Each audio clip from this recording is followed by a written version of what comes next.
Vamos lá, Damasceno. Manda aí o convite. Bate-papo hoje com o juiz de direito João Batista Damasceno, do Tribunal de Justiça do Rio de Janeiro. Vamos lá. Esperando ele mandar o ok aqui, mandar o convite para eu colocar ele na conversa.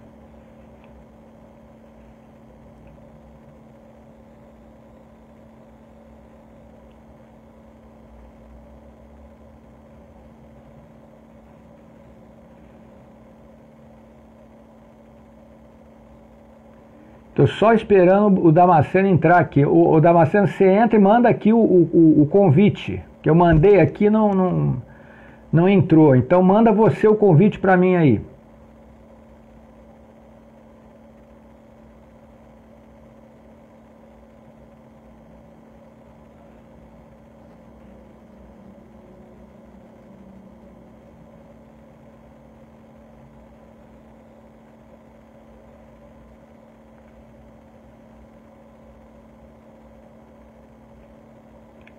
Estamos aguardando aí a entrada do juiz João Batista Damasceno. Vamos lá.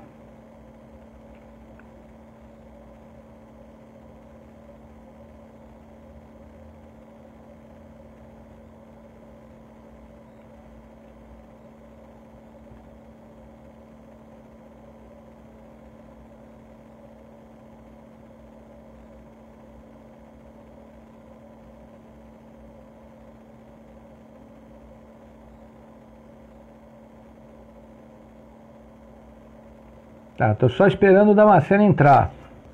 Entrar e mandar o convite.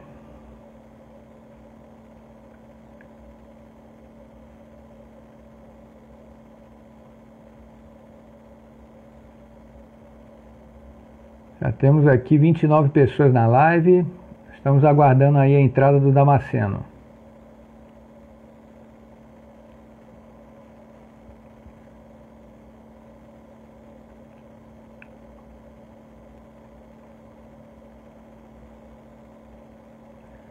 Muito bem. Deixa eu ver se eu consigo agora. Deixa eu encontrar aqui.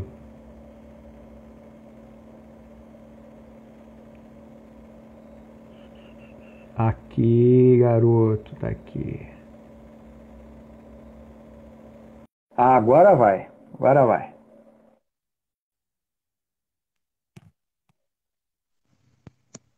Grande relator. Finalmente, né, Damasceno? Me autorizaram a entrar, rapaz. Estava dizendo que eu não poderia remeter o convite. Olha que coisa isso. Tá tudo acontecendo, né, Damasceno? Tá tudo acontecendo, né? Pois é, tá acontecendo mais, hacker, tudo. Não, esta conta foi hackeada e a minha conta do Facebook também foi hackeada. Essa semana. Eu consegui recuperar as duas. Você está andando por quê? Você está andando dentro de casa por quê? Porque eu estou procurando o melhor lugar para sinal. Porque na minha casa tem lugar que não tem bom sinal. O meu escritório hoje está sem sinal, não sei por quê. Por isso que eu não estou falando de lá do computador. É o hacker. Ô Damasceno, antes de mais nada, eu queria agradecer a sua disponibilidade, a sua atenção. Então, o Damasceno é um juiz de direito do Tribunal de Justiça do Rio de Janeiro. Ele já esteve com a gente aqui em outra oportunidade e a gente sempre chama ele quando tem algum tema relevante envolvendo essa coisa da justiça e tal. E a gente tem, essa semana agora, houve uma polêmica muito grande, uma discussão muito grande a respeito da prisão ordenada pelo STF do deputado PM Daniel Silveira, né? Então tem muitas coisas que eu queria tratar contigo sobre esse assunto, mas antes eu queria te fazer aqui a pergunta clássica que muitas pessoas têm feito, né? A prisão do Daniel Silveira foi legal? Está correta a prisão dele? Foi justa? Latuf, eu sou um defensor da liberdade de expressão. Eu ando sempre com a Constituição, né? Estou sempre com a Constituição à mão e sempre invoco a Constituição, né, como parâmetro, né, da ordem jurídica e como redutora das incertezas do futuro.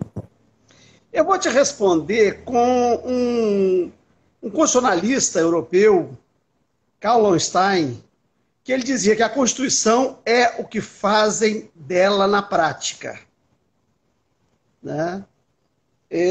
Então, a Constituição, né, o ordenamento jurídico, ele ganha a interpretação que é dada em determinado momento. A ponto que a Constituição da Inglaterra é a Carta Magna de 1215. A Constituição dos Estados Unidos é aquele arranjo institucional das 13 colônias, né, após a independência de 1776, né, reporta a década de 90 do século XVIII. Então tem coisas ali que, né, que hoje não faria sentido, mas que busca-se dar a interpretação de acordo com o momento. O que acabou acontecendo foi dar uma interpretação de acordo com a conjuntura. Né?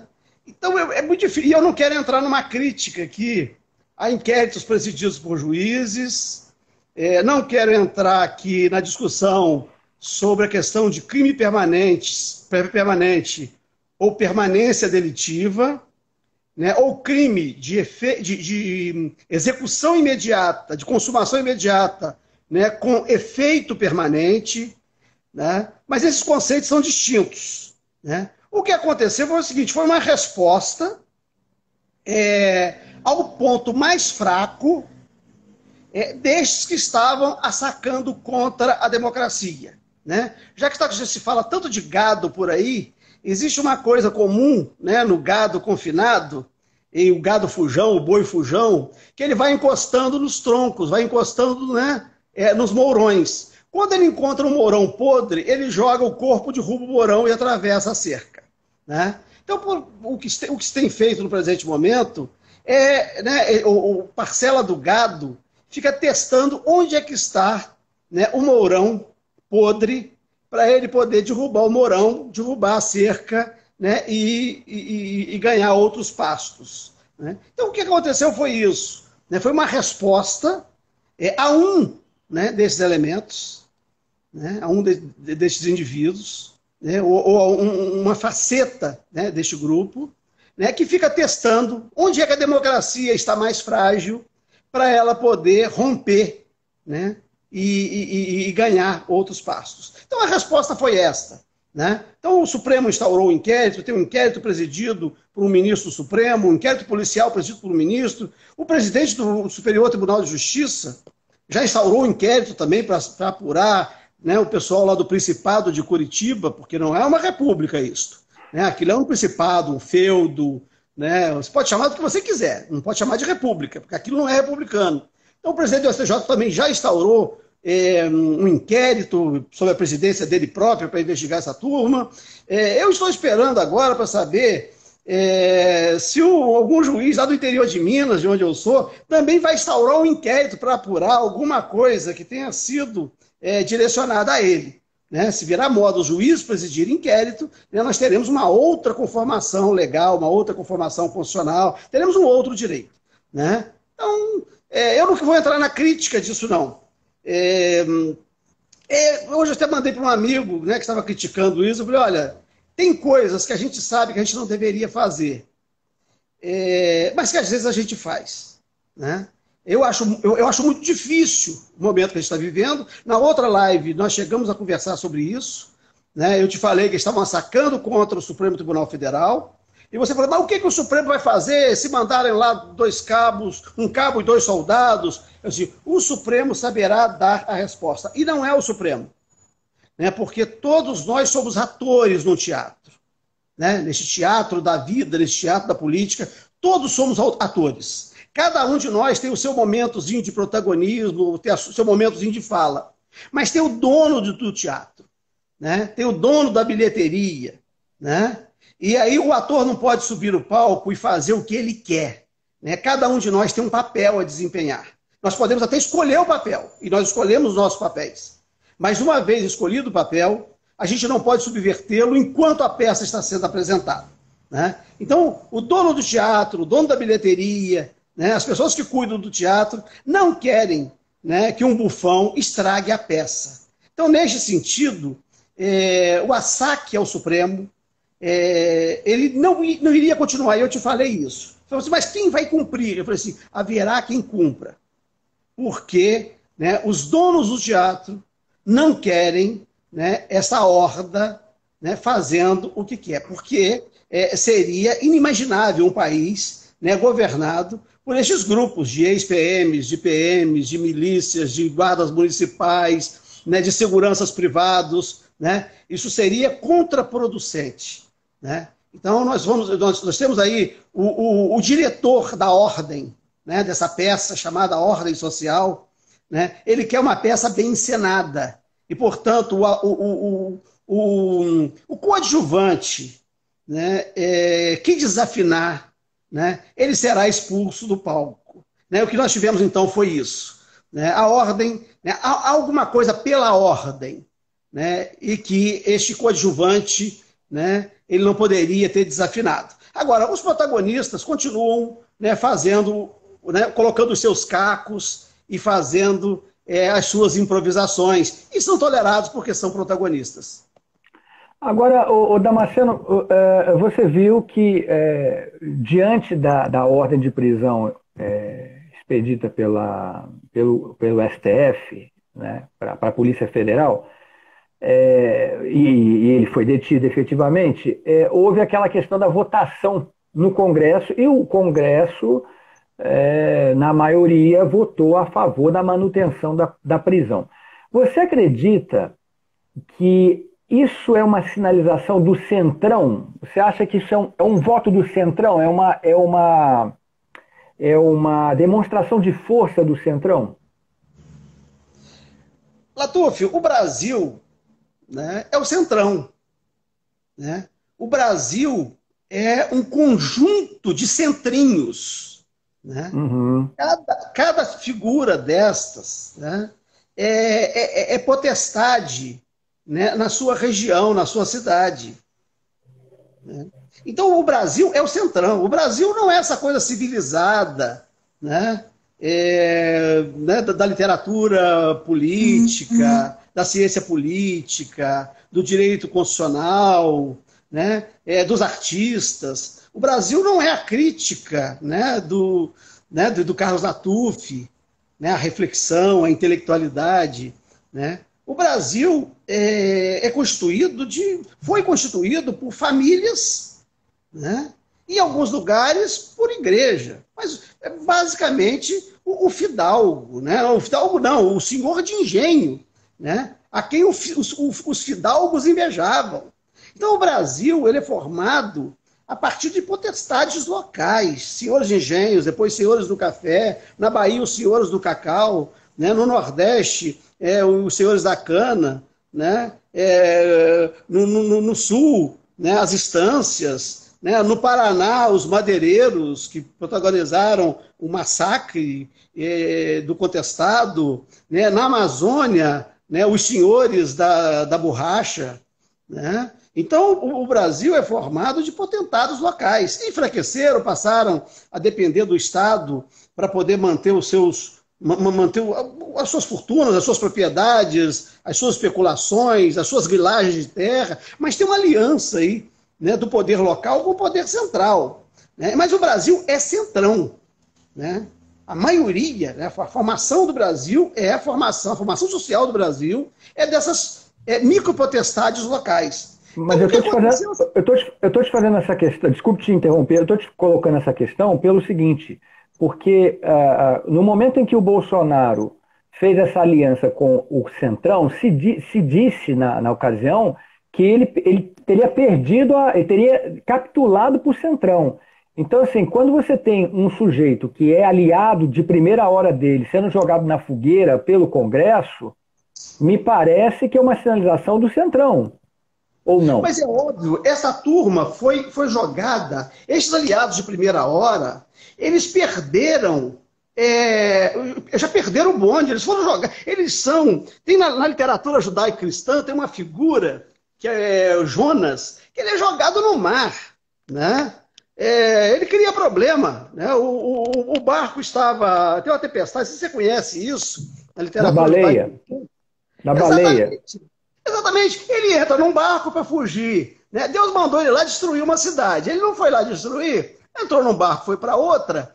E aí veio a tempestade. Aí ele falou: olha, o problema sou eu. Né? Me jogue ao mar que a tempestade passa. Né? Aí veio uma baleia, comeu o Jonas, ele ficou 3 dias na barriga da baleia e a baleia foi lá, né, depositá-lo na cidade que era para ele ir lá destruir. Né? Então é o seguinte: na hora da tempestade, lance-se Jonas ao mar. Você vai ficar na tempestade por conta de um Jonas? Né? Então é o seguinte: à medida que faz aliança com o Centrão, que acerta, né, aí vem a questão das reformas, da supressão dos direitos sociais, na supressão dos direitos dos trabalhadores, né? O capital consegue acertar o executivo com o legislativo, forma uma maioria, ainda que isso custe 3 bilhões, 4 bilhões, né, de emendas para eles poderem atender às suas bases fisiológicas, né, mas formou uma base. Né? Aí vai vir o Jonas, né, para falar mais do que deveria. Né? O general, fez depoimento, lançou livro, né, mas o general não é um Jonas. Né? O general está num nível acima. Né? O sujeito que é dono, um dos maiores proprietários de terras do Brasil, apresentador de programa popular, né? Falou que tem que fechar por 1 ano, fazer como Singapura, etc, etc, mas também não é um Jonas. Né? É pai de um governador. Né? Então você vai encontrar o ex-deputado, o ex-condenado, o ex-presidiário, que também vive assacando contra os ministros supremos, mas ele é presidente de um partido. Né? Então, né, um cardeal, né, não é baixo clero. Aí vem um deputado que não representa nada, que não soma um outro voto além do dele, né, fazer a estripulia. Claro que ele está num conjunto. Né? Ele traduziu para o povo aquilo que os outros fizeram numa outra linguagem mais sofisticada.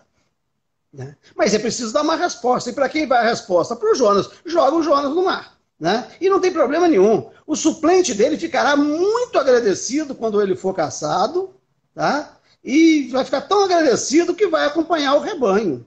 Você acredita que ele vai ser caçado? Olha, é muito provável. Né?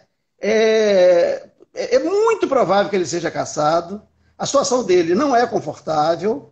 Tá? Eu acho até que a prisão dele pode não demorar muito tempo. Né? Ele já baixou muito a bola, ele já mostrou que não é esse leão todo, que é um gatinho, né, doente, né? Já viu que não tem força. Né?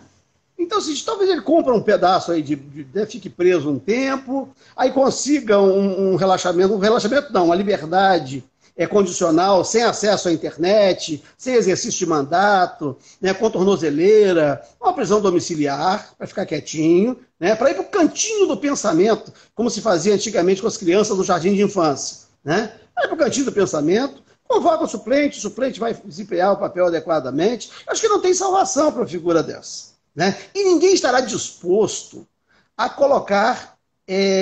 se colocar na defesa dele, colocar a cabeça por ele.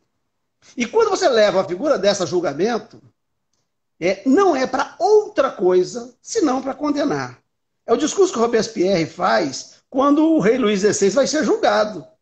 O Robespierre fala: olha, nós não estamos aqui para julgar o rei, nós estamos aqui para executar, né, um papel histórico. Porque se nós formos julgar o rei, corre o risco dele ser absolvido. E se o rei for absolvido, ele faz o que com a gente depois? Né? Então você só pode colocar o rei, né, no banco do réu se for para condenar. Né? Você só pode colocar uma figura dessas no banco do réu para condenar. Você não pode colocar uma figura dessas no banco dos réus para absolver e dizer que ele estava certo. Você cria um problema. Né? Então tem determinadas figuras que você só pode colocar no banco dos réus se for para condenar. Né? E eu acho que esse aí está fora do baralho.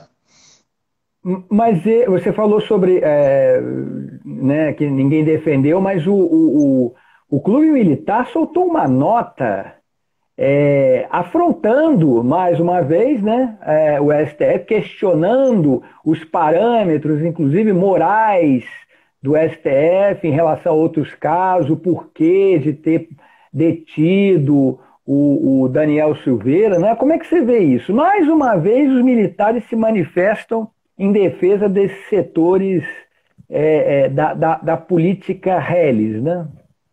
Não, aí é que está. O Clube Militar não saiu da defesa do deputado. Ele saiu da defesa dele próprio. Tá? Porque essa turma que está aí é o porão, é o pessoal que vivia no porão, que torturava no porão, que desaparecia com pessoas, que sequestrava as pessoas, que roubava, né, os bens das pessoas, né? E o Silvio Taylor diz isso, né, que a mãe dele foi presa e ficaram com o relógio. Isso. Né, quando ela soltaram, não devolveram sequer o relógio que ela usava. E o Modesto Silveira sempre falou de casas, né, que eram saqueadas depois que a pessoa era presa. Pouco tempo que ela ficava presa, a casa dela era saqueada por aqueles próprios que haviam prendido a pessoa. Então essa turma que atuou no porão, que torturou, que desapareceu com gente, que matou, né? E aí nós, né, poderíamos citar muitos casos. Um dos casos emblemáticos é de Vladimir Herzog, que não era para matar o Vladimir Herzog, era para torturá-lo até ele dizer onde estavam as pessoas que ele conhecia na Operação Radar, né, uma operação que visava eliminar os líderes comunistas, tanto do Partido Comunista Brasileiro, PCB, quanto do PCdoB, né, e que acabou acontecendo na chacina da Lapa. E a Operação Radar matou muita gente. Né? Os líderes do PCB só não morreram os que estavam no exterior. Os que estavam no Brasil foram todos mortos, das formas mais estranhas. Uns afogados, outros atropelados, outros com tiros na nuca, outros apareceram. Foi algo assim espantoso, né? O que o Porão fez, o que a linha dura fez, contrariando a própria linha chamada de Sorbonne, o pessoal, os tenentes que foram afastados durante o período, né, de chumbo da ditadura empresarial militar, que não é ditadura militar, é ditadura empresarial militar. Né? Essa turma voltou para o porão e ficou quietinha no porão por um período. Né? E esse pessoal é que continuou colocando a cabecinha de fora. Né? E está querendo colocar a cabecinha de fora. Então, quando sai uma nota dessas aí, não é defendendo o deputado, é defendendo a si próprio. Porque nós fizemos uma transição, né? Os setores conservadores da política, aqueles que parte daqueles que apoiaram o golpe, né? Parte da caserna, né? E o setor do empresariado fez uma transição anistiando o próprio Estado dos crimes que o Estado cometeu. Então nós fizemos uma transição mal feita. E essas pessoas se sentiram impunes, a ponto de terem feito essas coisas que fizeram. Então o presidente da República, ele vem na esteira daquilo que era chamado de linha dura. Eles tentaram um golpe no próprio Geisel. O general Heleno foi ajudante de ordem do Silvio Frota. O ministro do Exército que tentou dar um golpe no presidente da República. Né? Então, em 1976. Né? Então nós temos a história, essa turma que está aí, está tentando colocar a cabecinha de fora, porque ela não foi adequadamente responsabilizada porque ela fez durante a ditadura empresarial militar, quando transformou dependências do Exército Brasileiro em centros de tortura. Né? Ou em outros lugares, como fizeram na Casa de Petrópolis, onde mantiveram pessoas sendo torturadas, desaparecidas, e sobreviveu uma pessoa, uma moça, que fingiu que passou para o lado deles, e eles a levaram, né, saíram com ela para localizar terceiros. E ela conseguiu se libertar, né, que é a Inês Etienne, né, a única sobrevivente da Casa da Morte em Petrópolis. Então essas pessoas que mantiveram centros de tortura, né, de mortandade, e pendurar pessoas em gancho de açougue, né, essas pessoas ainda foram premiadas no momento de transição. E elas viram que é possível fazer essas atrocidades sem serem responsabilizadas. Então, se nós não estabelecermos, e é tempo ainda de fazer, restabelecer a verdade e a responsabilização. Eu não estou falando em prender ninguém, não. Né? Tá tudo com 80 anos, 90 anos, não seria adequado prender uma pessoa dessa, não estou propondo prisão para aqueles que cometeram crime na década de 60, início da década de 70. Mas a responsabilização, de alguma forma, das pessoas e da própria instituição. O Exército Brasileiro, sobretudo, a Marinha Aeronáutica também, mas sobretudo o Exército, precisa reconhecer que atuou contra a sociedade, que se apartou da sociedade e que promoveu, né, aquelas atrocidades e que permite que hoje pessoas façam o que estão fazendo. Né? E foi nessa esteira que Bolsonaro se criou. Defendendo as 5, defendendo fuzilar 30 mil, defendendo... E todo mundo acha que pode fazer essas coisas. Se o presidente Bolsonaro tivesse sido responsabilizado quando fez desenhozinho de como botar bomba, se ele tivesse sido adequadamente responsabilizado naquela oportunidade, né, estes grupos não teriam se criado e nós não precisaríamos estar neste momento, né, julgando, né, ou apreciando uma questão dessa de um soldado da Polícia Militar do Rio de Janeiro. Agora, Damasceno, eu estou diante da nota do Clube Militar aqui, assinado pelo general de divisão Eduardo José Barbosa, que é o presidente do Clube Militar. Ele cita nominalmente o STF, entendeu? Sim. Cita nominalmente. Então, ele diz assim, entre outras coisas, né? Ele pontua.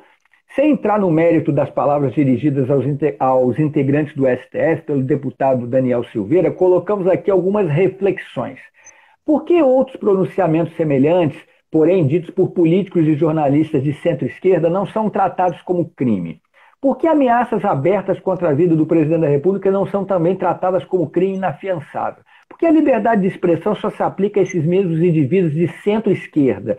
Por que esses supostos crimes praticados pelos apoiadores do presidente recebem alta prioridade nas investigações, enquanto crimes cometidos por aliados ideológicos ou denúncias contra os próprios ministros do STF ficam sem investigação ou aguardando prescrição? Então ele vai botando vários pontos aqui, e o nono ponto, ele diz o seguinte: finalmente, para não citar outras dezenas de exemplos, o crime propalado pelo STF e seus aliados de esquerda é referente a ameaças verbais ou, na realidade, é por ser o acusado apoiador daquele que foi eleito pelo povo para governar o Brasil. Ou seja, isso aqui é uma mensagem dirigida objetivamente ao STF. E aí Sim. A gente entra naquela discussão do nosso vídeo anterior sobre essa queda de braço entre os militares e o STF. Né? Então, assim, me parece também que a prisão do Daniel é uma sinalização do STF sendo respaldada, isso é muito importante, sendo respaldada pelo Congresso Nacional, né, a prisão do Daniel, é uma sinalização para esses setores, me parece, queria ouvir a sua opinião, uma sinalização para esses setores militares golpistas. Porque essa nota aqui, a gente não pode ignorar que o Clube Militar representa boa parte desse generalato golpista, que inclusive faz parte do governo hoje. Né? Então eu queria a sua opinião objetivamente sobre essa nota dirigida especificamente ao STF. Se isso aí não te parece uma sinalização do STF, com o amparo do Congresso, dirigida a esses militares. Latufo, nós precisamos lembrar de uma coisa. A República foi proclamada por um golpe militar. Tá? O Exército, não foram as Forças Armadas, vamos parar no Exército. O Exército tutelou a República no Brasil. Todas as intervenções que nós tivemos, o Exército estava presente. Né? Então o Exército estava presente em todas as intervenções. Né? Os meninos tentaram 22, depois 24, né? 26, 27, 30, né? 37, 45, 54... Né? 55 nós tivemos o Exército contra o Exército, contra a Aeronáutica, Apóstolo Jango, do Juscelino, né? Depois Jango, o golpe de 64, eles se dividiram, a linha dura, os tenentes, né? E aí viram que o negócio não ia ficar bom, e aí vão para a abertura, e eles estão no processo de abertura. Eles estavam conduzindo o processo de abertura, e na Constituinte de 88 fizeram manter lá o papel, a possibilidade de intervenção na ordem interna. O tal do artigo 142 para a manutenção da lei e da ordem. Então eles tiveram o tempo inteiro. Né? E na transição do Tancredo, quando o Tancredo adoece, vai ser operado, é o general Leônidas que dá a interpretação para colocar, da posse ao vice e não ao presidente da Câmara dos Deputados, né? E da Assembleia Nacional Constituinte. Veio a ser depois presidente da Assembleia Nacional Constituinte. Então o Exército sempre teve um protagonismo. A gente não pode negar esse protagonismo. Tá? Mas o empresariado, vamos agora ao dono do teatro, né? O dono da bilheteria. A experiência não é boa para este pessoal. né? Não foi bom, né, para o empresariado fazer negócio sob a tutela dos generais. Isso deu problema. Né? O funcionamento das coisas não passam por uma ordem unida. Então é este pessoal, né, é o capital, né, é a classe dominante que não quer viver tutelada, né, pelas forças armadas, por grupos armados. Né? Todo mundo gosta de cachorro, mas gosta de cachorro na coleira, para morder terceiros, não para morder a si próprio. Então, o que temos no presente momento é que não existe a possibilidade, nem na ordem interna, nem na ordem internacional, de de um golpe militar, dado pelos militares mais toscos. Então, essa turma, né, que faz uma nota dessas, essas pessoas que fazem essas notas, elas estão pensando que estão vivendo nos anos 50 ou nos anos 60, quando se podia resolver as coisas dessa maneira. Né? O Brasil, né, não tem, né, a ordem social, aí não vou falar da ordem econômica só, não. A ordem social brasileira e a ordem internacional não comporta, né, um golpe militar, não comporta um governo Médici. Isso foi, né, essa turma, Médici não era um tenente, Médici era um oficial de tropa, né, era o pessoal da linha dura, é o pessoal que sabia fazer ordem unida e pintar meio fio, né? É gente incapaz de gerir um país ou de gerir uma situação sociopolítica econômica complexa como é a brasileira, como são, né, na contemporaneidade. Então não interessa a esses deputados, ao Centrão, ou quem quer que seja, né, representativo da ordem social, política e econômica, né, um governo desse tipo. Quem quer um troço desse pode ser no máximo dono de um botequim, né, desde que faz aliança com o miliciano para não ter a sua férias, né, o seu ganho assaltado, roubado, né, num fim de expediente. E aí põe um brucutu na porta para tomar conta. O máximo um dono de botequim que quer um negócio desse. Né? Agora, a ordem social, política, econômica é muito maior, é muito mais complexa e que não comporta, né, cuidar disso, né, como se cuida de um botequim, de uma boate, de um inferninho, né, com um miliciano na porta. Né, para conferir se quem estava saindo, pagou, né, a boleta. Né? Então, eu acho que esse pessoal é saudosista de um tempo que já passou. Né? E quem assina essas notas é milico de pijama. Né? Tudo bem que, né, esse pessoal que está na ativa recebe uma formação ideológica, né, muito complexa. E se nós queremos pensar alguma coisa para o futuro do Brasil, nós precisamos pensar na reformulação do currículo das escolas militares. Né? Colocar lá um conjunto de professores que ensinem literatura, que ensinem a ler os clássicos, que ensinem a ler os iluministas, né? que dê uma outra formação a essa meninada, para essa meninada não pensar que é tudo West Point, 1, 2, 3, 4, atira lá, não sei o quê. Né? Então é preciso mudar essa formação, porque o West Point, você forma o pessoal do West Point para poder fazer ordem unida, sair cantando pelo pátio e matar lá no Iraque ou em outros lugares. Não é o caso do Brasil.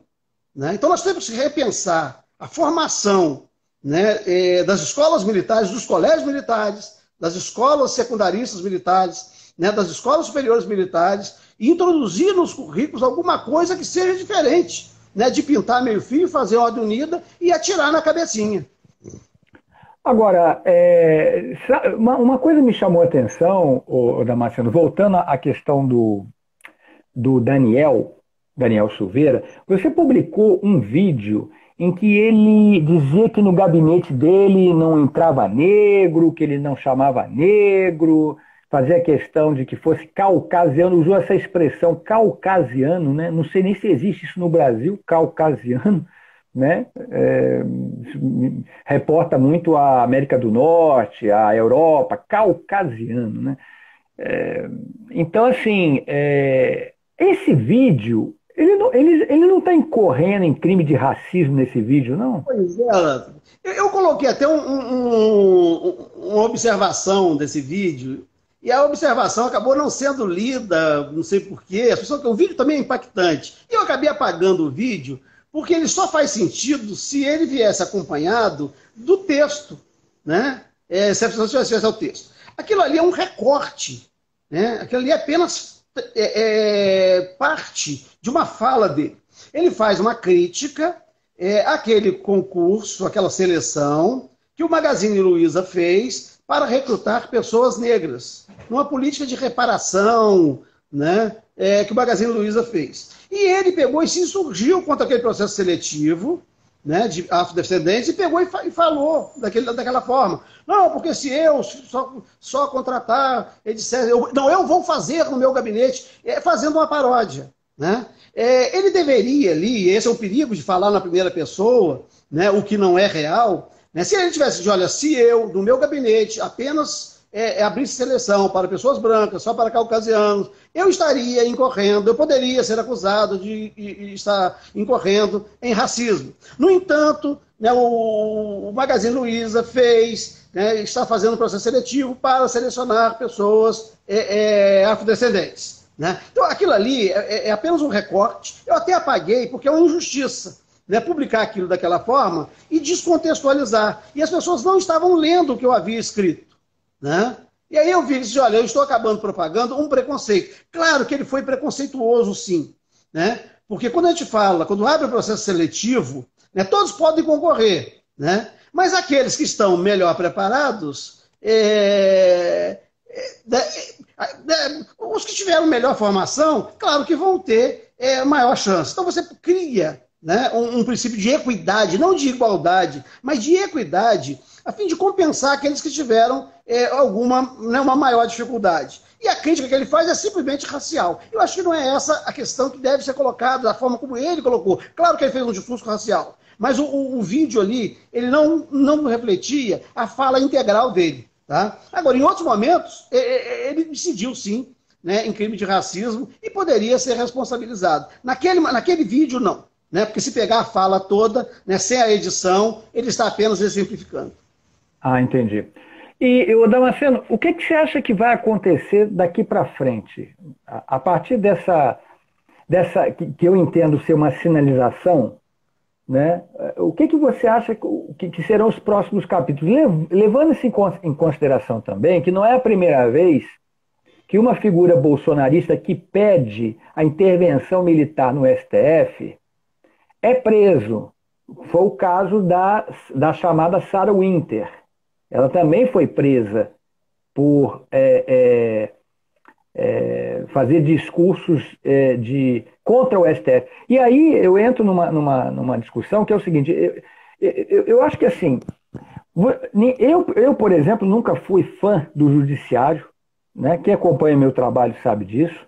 O judiciário ele é repleto de crítica, de deformações, elitista, nós já sabemos disso, o STF é um castelo, né? Mas, na verdade, o que se propõe, essas figuras bolsonaristas não propõem uma reforma equânime, equalitária, justa no judiciário. Eles querem a destruição das instituições para instaurar uma única instituição, que isso é um pensamento, obviamente, fascista. Né? Então, assim, não se pode entender que confundir ataques à democracia com críticas. Não me parece que Sarah Winter ou mesmo Daniel Silveira estejam fazendo exercício de liberdade de expressão, estão fazendo ameaças. Né? E eu não sei se a questão é de prisão ou não, mas não pode passar batida esse tipo de coisa, porque foi como você falou, essa gente está sempre testando os limites da democracia. Né? Então eu queria saber o que você acha que vai acontecer daqui para frente, né? Quais serão os desdobramentos a partir dessa sinalização. O STF mostrou, olha, não vamos tolerar mais esse tipo de ataque, né? Vamos utilizar a força da lei toda vez que se propor a intervenção arbitrária, militar contra o STF. O que você acha que vai acontecer daqui para frente? Pois é, nós temos aí, né, a vida é assim, é um monte de encruzilhadas. Né? A cada hora a gente tem que fazer uma opção. Né? Se vai para um lado, se vai para outro. E deu mais alguns passos, aparece outra encruzilhada. Né? Então, a gente tem que ter um norte. Porque se você sai andando, né, e daqui a pouco você ou perdeu o rumo ou está rodando em circo, né? Ou está caminhando para o abismo. Tem algumas possibilidades. Primeira possibilidade é o deputado ser cassado e não ser denunciado pela Lei de Segurança Nacional e vir a ser julgado na Justiça Federal em Petrópolis, né? Um dos juízes em Petrópolis já citou Olavo de Carvalho, né, nas suas sentenças. Ah, Né? é? A segunda possibilidade é ele ser cassado, né? O processo, ele perde o foro, né? Deixando de ocupar o cargo, perde o foro, mantém-se, né, a acusação com base na Lei de Segurança Nacional, e aí ele seria julgado pela Justiça Militar Federal Militar, né? Pela Justiça Militar. Né? Seria também, né, a justiça que, né, passou as mãos no caso do Rio Centro. Né? Preciso lembrar disso. O caso do Rio Centro, já muito depois da anistia é do meado de 79, e o Rio Centro, né, é o 30 de abril de 1981. Mas ele não é militar, ele seria julgado por militares? Pois é, isso é uma coisa muito interessante, porque nós mantivemos justiça militar em tempo de paz para julgar crimes militares, não somente os crimes cometidos por militares. E aí, no governo Temer, logo depois do golpe na presidenta Dilma, houve uma alteração, né, feita pelo Congresso Nacional, com o endosso do presidente Michel Temer, ampliando o rol de pessoas que pode ser julgada pela justiça militar. Né, os chamados crimes militares impróprios, né, que são aqueles não praticados por militares. É muita coisa hoje que vai para a justiça militar, tanto federal quanto estadual. Então ele pode... E a Lei de Segurança Nacional é julgada pela justiça militar, porque essa lei é uma lei ainda editada pelo general-presidente João Batista de Oliveira Figueiredo, o último presidente militar da ditadura empresarial militar. Né? Então, ele poderia... né, perderia o foro privilegiado e seria julgado na justiça militar. Agora, pode ser que o Supremo também revise o seu posicionamento. Olha, né, define-se a competência, aliás, isso está escrito, né, tem uma lei que tem essa redação, que diz o seguinte: define-se a competência no momento da distribuição, né, sendo irrelevantes as alterações de fato ou de direito posteriores. Então, o Supremo pode vir a dar, né, a aplicar esse dispositivo e a voltar, né, a entender que, uma vez distribuído o processo, independentemente das alterações posteriores, de fato ou de direito, não se altera mais a competência e, portanto, ele continuaria sendo julgado no Supremo Tribunal Federal. Tá? Então, neste caso, nós temos essas três possibilidades, essas três opções. Tá? Ou não ser cassado, né, e ser julgado pelo Supremo Tribunal Federal, o que eu acho muito pouco provável. Tá? Na altura do campeonato, o melhor é jogar Jonas ao mar. Né? E aí, pelo menos essa tempestade, a tempestade deste dia, passa. Né? Até porque agora, o recado já foi dado. Né? O recado já foi dado. Né? Agora, o perigo, Latuf, e aí você fala do judiciário, e nós já tivemos muitas interlocuções. Eu também não defendo o Poder Judiciário. Eu defendo a ordem jurídica democrática. Perfeito. Eu defendo a difusão da cultura jurídica democrática. Eu defendo o Estado de Direito, eu defendo o Estado de Direito democrático. Perfeito. Né? Eu tenho muito medo dessas coisas virarem moda. Quando o ministro Joaquim Barbosa começou a fazer as suas, né, virou Batman, né, começou a fazer as suas em nome da moralidade, eu fiquei com muito medo. Tá? E muito antes do presidente Lula ser preso, eu escrevi no jornal Dia, né, um artigo, era direcionado quase que à presidenta Dilma. Eu digo: olha, a senhora vai perder seu cargo, o presidente Lula vai ser preso. Né? Acho que o título do artigo, eu acho, os torquemadas estão previamente convencidos. Né? Acho que era esse o título do artigo. Né? Os inquisidores estão previamente convencidos. Né? Porque o inquisidor, ele não faz nenhuma investigação, ele não está sujeito à racionalidade, ele não está sujeito ao convencimento. Para o inquisidor não existe contraditório, ampla defesa. O inquisidor está previamente convencido. E ele vai te torturar até você confessar aquilo que ele acha que já sabe. Então eu tenho muito medo de uma justiça que já sabe a priori, né, que não dá o benefício da dúvida, né, que não leva o princípio da inocência, né, como princípio aplicável a todos, né? Mas, Damasceno, esse princípio já era aplicado pelo judiciário aos pobres, já desde sempre. Pois é para os pobres que eu quero ampliá-lo, eu não quero tirá-lo dos ricos, tá? A minha questão não é acabar com o princípio da inocência para os ricos, né? Eu quero que o princípio da inocência seja ampliado para os pobres, para os pretos, favelados, para os desdentados, para a meninada que anda na madrugada na rua, para o cara que chega na favela vindo do restaurante onde é garçom, né, com um guarda-chuva na mão, né? Então eu defendo o princípio da inocência, né, para a ampliação para aqueles que moram além do túnel, né, se tratando do Rio de Janeiro, para aqueles que moram, né, de Deodoro para cima.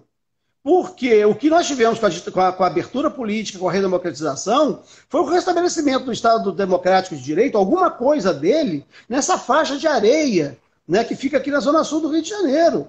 Né? O subúrbio, né, e a Baixada Fluminense, isso não chegou lá, não. Os grupos de extermínio, o Esquadrão da Morte mudou de nome. Virou Mão Branca, virou grupo de extermínio, virou matador, virou justiceiro, hoje é milícia, mas é o mesmo pessoal com o mesmo método operacional. Né? São policiais, ex-policiais, né, mancomunados com comerciantes que os financiam, com agentes públicos que dão emprego, empresta carro, né, e dá munição e arma. Então é o mesmo pessoal. Eu fui juiz 18 anos na Baixada Fluminense, 3 em Magé e 15 em Nova Iguaçu. Tá? Então conheço essa realidade do ponto de vista de juiz, embora eu tenha andado mais na Baixada Fluminense além dos meus 18 anos de juiz. Né? Então o que eu pugno, né, pugno, você já me perguntou uma vez o que era pugnar. Né? O que eu defendo, o que eu reivindico, o que eu proponho é que sempre que eu falar uma palavra dessa, você entra, olha, o que é isso aí? Porque do direito, a gente fala, olha, eu pugno pela liberdade. Quer dizer, eu reivindico a liberdade, eu defendo a liberdade. Esse pessoal do judiciário gosta de usar as palavras em latim para ninguém entender nada. Eu sei como é que é isso, Damasceno. Eu estou quase aprendendo português, né? Eu escrevo no Jornal Popular, né, o Jornal O Dia, há 13 anos. Né? Desde 2008 eu escrevo, agora quinzenalmente, já foi semanalmente. Isso é uma forma de testar, falar o que tem que ser falado numa linguagem inteligível, né, a todos. Né? Então eu trato de questões técnicas numa linguagem popular no Jornal Popular. Né? Se fosse muito importante. É importante. Mas de vez em quando sai um pugno, né? Então eu tenho a pretensão, eu tenho, né, o desejo de que os direitos sejam ampliados e que não sejam reduzidos. Então é o seguinte, até para o Daniel Silveira... Veja bem... Justiça, não, desculpa. Até para o Daniel Silveira. Não, pode continuar, desculpa. Eu ia te sacanear aqui, mas pode falar. Você sempre faz isso, Latuf. E em 2020, você fez uma sacanagem comigo e com o Berg, que é o único ano, desde 2014, que nós não temos a charge feita por você. Né? E você tem agora, por exemplo, a oportunidade, né, de salvar aqui essa live e fazer, né, ou fazer do ano passado, né, com a fotografia do ano passado, mas você não fez. Isso é mais uma sacanagem dessa que você faz. E olha que o Berg é uma pessoa, né, um rapaz que é quase um mestre de obras, de tão trabalhador que é. Né? Mas são essas pessoas, né, que nós conhecemos, que nós convivemos, que nós sabemos, né, o que elas nos relatam do lugar onde elas vivem, que a gente tem que querer o direito. Então não podemos querer suprimir direitos daqueles que são chamados de privilegiados. Não, é o seguinte, se uns têm, vamos estender para todos. Se é bom para um, né, ou para uns, que seja bom para todos. É isso que eu acho que a gente deve querer, né, para a felicidade geral, ou pelo menos para a vida ficar menos amarga.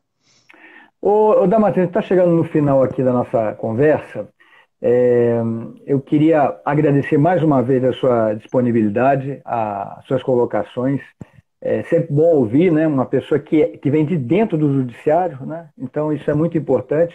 Queria então agradecer a sua atenção e deixar aí os minutos finais, os 3 minutos finais para as suas considerações finais. Pois é, Latu, eu acho que, primeiro, as instituições, elas têm uma função, né, na civilização. Ela não resolve tudo, não. Ah, mas não resolveu o caso tal, não resolveu o caso tal. As instituições, elas têm, não é uma ordem unida, elas não visam a construir a sociedade como se fosse um colégio militar ou um convento, né? Elas são uma mera referência de ordem, né? Eu tenho uma rua larga, que eu posso escolher em que canto eu ando, ou se eu ando pelo meio da rua. É apenas uma referência de ordem. E uma redutora, as instituições têm a finalidade também de reduzir as incertezas do futuro, né? Sempre que eu vejo a coisa saindo um pouco do trilho, e aí eu tenho medo quando aparecem esses processos judiciais meio anômalos, eu fico com medo de que eles sirvam para suprimir direitos, né? Quando fala de liberdade de expressão, quebra de imunidade parlamentar, né? Punição de deputado pelo que ele falou, eu digo assim, até quando eles vão permitir um juiz fazer uma live, né, com o Latuf? Né? Quando que daqui a pouco alguém vai dizer que isso não é liberdade de expressão, mas é o abuso que o juiz pode estar cometendo? Né? Tem um juiz no Maranhão que está sendo processado porque deu entrevistas, né, numa televisão local lá do Maranhão, né? E aí o CNJ entendeu que ele não poderia dar entrevistas, que ele estava falando demais. E aí ele deu mais uma segunda entrevista, instauraram, né, a coisa ficou pior ainda, que ele falou assim, olha, eu não estou aqui querendo aparecer, nem me exibir, não tenho pretensão política, eu estou aqui apenas para esclarecer a população sobre essa medida que eu tomei aqui, sobre o lockdown e etc, etc. Aí punido de novo, porque foi de novo fazer uma entrevista. Então eu acho que nós precisamos ampliar os direitos, né, reconhecer que direitos eles existem em razão dos outros. Há uma eticidade, direito não é absoluto, né? O direito existe porque existem outras pessoas. Então todo direito é relacional, né? Ele corresponde também a um dever, né? Eu não tenho direito de chegar num teatro lotado e gritar fogo para poder causar pânico. Isso não é liberdade de expressão, isso é abuso de direito. Então nós temos que reconhecer direito, exercício regular de direito, de abuso de direito, né? Então, mas esses parâmetros precisam, claro que não tem uma linha divisória, né? Mas nós precisamos saber onde é a zona cinzenta, né? Se eu entrar na zona cinzenta, eu sei que estarei correndo risco, mas se eu estiver fora dela, eu tenho que ter a garantia de que eu estarei assegurado, porque eu estarei no exercício regular de direito. E é para isso que servem as instituições. Eu acho que neste caso do deputado, fica bem claro que, olha, você não pode abusar. Você não pode conclamar as 5, você não pode xingar ministros, você não pode ofender as pessoas em nome da liberdade de expressão. Mas nós precisamos defender a liberdade de expressão. Nós precisamos defender a Constituição. Nós precisamos defender essa ordem, uma ordem social justa. Não uma ordem que referente à desordem, à miséria, à falta de vacina, né? A vacina com o êmbolo vazio, né? Isso não é liberdade técnica, para o técnico de enfermagem, para o médico fazer uma coisa dessa. Nós precisamos de defender uma ordem que seja efetivamente uma ordem. E só há ordem se tiver justiça social, se tiver a preocupação, né, com o bem-estar. Né? Uma ordem que vise a referendar a desordem e a injustiça não é ordem. E o que nós precisamos é de uma ordem efetivamente justa, né? E que seja para todos. Senão, ela não será justa. Muito bem. João Batista Damasceno, juiz do Tribunal de Justiça do Rio de Janeiro, mais uma vez, muito obrigado. Um grande abraço para você e continue se cuidando. E quando encontrar o Berg Silva, acione as autoridades. Quer dizer, você já é uma autoridade, você, por favor, acione a força policial para as devidas providências. Não, em flagrante delito, qualquer um do povo pode, e as autoridades devem, está no artigo 301 do Código de Processo Penal. E com essa interpretação do crime permanente, basta dizer que o que ele fez continua sendo feito e aí será devidamente enquadrado. Deixa o Berg generoso. Acione o delegado Orlando Zacconi para essa operação. Ah, exatamente. Não precisa nem de mandado, é só telefonar que ele já vai fazer. Grande abraço, Damasceno. Um abraço, boa tarde para você, prazerzão. Um abraço para todos aí que estão aqui.